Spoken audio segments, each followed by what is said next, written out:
આજકાલ એવી લાઈફસ્ટાઈલ થઈ ગઈ છે અને જમવાનું પણ એવું આપણે લેતા થઈ ગયા છીએ કે પરિણામે અપચા જેવી બીમારીઓથી પીડાઈએ છીએ, પેટના ફૂલી જવાથી, જમવાનું પાચન ન થવાથી અને પરિણામે કબજિયાત જેવી બીમારીઓથી પણ સપડાઈએ છીએ. અને આ બધી સમસ્યાઓના કારણે જ બીજી ઘણી બધી સમસ્યાઓને પણ આપણે આમંત્રણ આપતા હોઈએ છીએ. તો આ બધી સમસ્યાનું સોલ્યુશન ચપટીમાં થશે. તો ચલો રેસીપી શરૂ કરીએ. આજે હું જે સામગ્રીઓ ઉપયોગમાં લઈશ ને તેના ફાયદા પણ હું તમને બતાવીશ, જેથી તમે જેનો ઉપયોગ કરી રહ્યા છો ને તેનાથી શું ફાયદા થાય તે પણ તમે જાણી શકો. તો જેમના માટે એક ગેસ ફ્લેમ પર જાડી કડાઈ રાખવાની છે અને તેમાં 1 ચમચી જેટલું જીરું લેવાનું છે. અહીંયા માપ માટે કોઈ પણ 1 ચમચીનો ઉપયોગ કરી શકો છો. તો અહીંયા આપણે લીધેલું 1 ચમચી જીરું જે પાચન ક્રિયામાં ખૂબ જ તમને ફાયદો કરશે, કારણ કે જીરું છે તે તમને પેટમાં કોઈ પણ પ્રકારની સમસ્યા હોય, જેમ કે પાચન ન થવું, પેટનું ફૂલી જવું, ગેસ બનવો અને તમારી ચરબી વધી ગઈ હોય તો તેને પણ ઘટાડવામાં ખૂબ જ મદદરૂપ થાય છે. તો જીરાનો ઉપયોગ માત્ર શાકના વઘાર કરવા માટે જ નહીં, પણ આ રીતે ઉપયોગમાં લેવાથી પણ તમને ખૂબ જ ફાયદા થશે. તેની સાથે આપણે લેશું તે જ ચમચીના માપથી 1 ચમચી જેટલા અજમા. અજમાને સ્વાસ્થ્યની જડીબુટ્ટી તરીકે ઓળખવામાં આવે છે અને પેટ માટે તો એ રામબાણ ઇલાજ છે. જમ્યા પછી જો અજમાનો ઉપયોગ કરવામાં આવે ને તો પાચન તંત્ર તો સારું બને જ છે, પણ અપચાને દૂર કરે છે અને ગેસ તો ક્યારેય નહીં બનવા દે. સાથે આપણે લેશું તે જ ચમચીના માપથી 1 ચમચી જેટલી વરિયાળી. વરિયાળી ખાશો ને તો પેટના કોઈ પણ પ્રકારના રોગ મટી જશે, જેમ કે એસિડિટી છે, પિત્ત છે, માથાનો દુખાવો છે.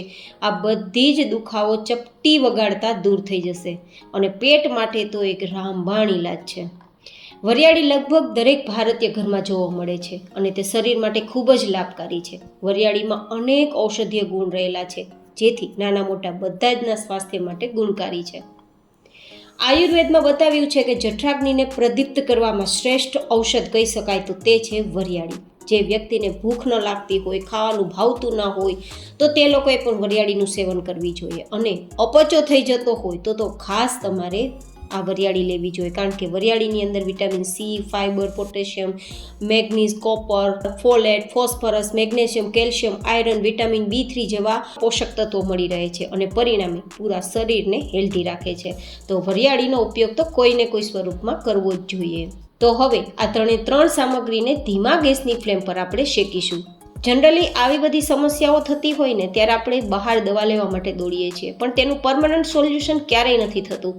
પરમનન્ટ સોલ્યુશન માટે આવા ઘરગથ્થુ ઉપચાર જ બેસ્ટ છે અને આ જ રીતે પહેલાંના સમયમાં વડવાઓ ઉપયોગ કરતા અને પરિણામે પૂરું જીવન જ્યાં સુધી જીવે ત્યાં સુધી સ્વસ્થ રીતે જીવતા.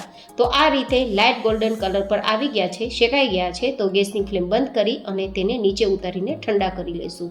આને બળવા નથી દેવાના. જો આ 3 સામગ્રી બળી જશે ને તો તેના તત્વો અને ગુણધર્મો નાશ પામશે અને તેના જે ફાયદા થવા જોઈએ તે નહીં થાય.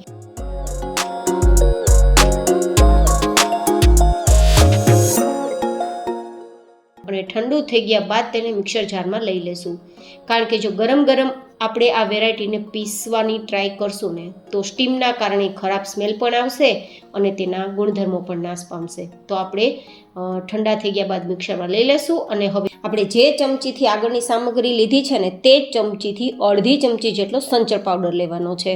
અહીંયા સંચળ પાવડરનો ઉપયોગ કરવાથી જો તમને અપચો રહેતો હોય, જમવાનું પાચન ન થતું હોય, ઓડકાર ન આવતો હોય અને પેટ તમારું ફૂલી જતું હોય, પરિણામે ગેસ બનતો હોય અને કબજિયાતની સમસ્યાઓ પણ રહેતી હોય તો તમને ચપટી વગાડતા દૂર થઈ જશે.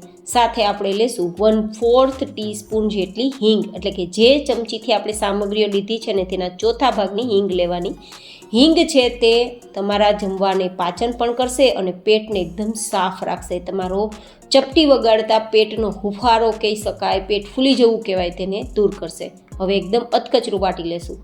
માત્ર અધકચરું વાટવાનું છે. અધકચરું વાટવાથી તેના ગુણધર્મો નાશ પણ નહીં પામે અને તેનો સ્વાદ પણ સારો આવશે અને તેના ગુણધર્મો પણ તમને શરીરમાં મળી રહેશે. તો આ તૈયાર થયેલ પાવડરને તમે એરટાઇટ બોક્સમાં ભરીને રાખી શકો છો અને જ્યાં સુધી આ પૂરો ના થાય ત્યાં સુધી ખરાબ નહીં થાય તો તમે તેને સાચવી શકો છો. ફ્રીજમાં રાખ્યા વગર સાચવજો, ફ્રીજમાં રાખવાની જરૂર નથી. હવે આને કઈ રીતે ઉપયોગમાં લેવું તે પણ બતાવું. જો તમને ગેસ થતો હોય, અપચો થતો હોય, જમવાનું પાચન ન થતું હોય, પેટ ફૂલી જતું હોય તો તમારે જમ્યા બાદ 10 મિનિટ પછી ગરમ પાણી સાથે 1 ચમચી જેટલી આ પાવડરનો ઉપયોગ કરવો. તમે જમ્યા બાદ 2 ટાઈમ પણ લઈ શકો છો અને 3 ટાઈમ પણ લઈ શકો છો અને 1 ટાઈમ પણ લઈ શકો છો. કેવો તમને ગેસ થયો છે તેના ઉપર આધારિત છે. અને જો તમને કબજિયાતની સમસ્યા રહેતી હોય તો તમારે રોજ રાત્રે સૂતા પહેલાં 1 ચમચી જેટલો આ પાવડર હુંફાળા ગરમ પાણી સાથે લેવાનો.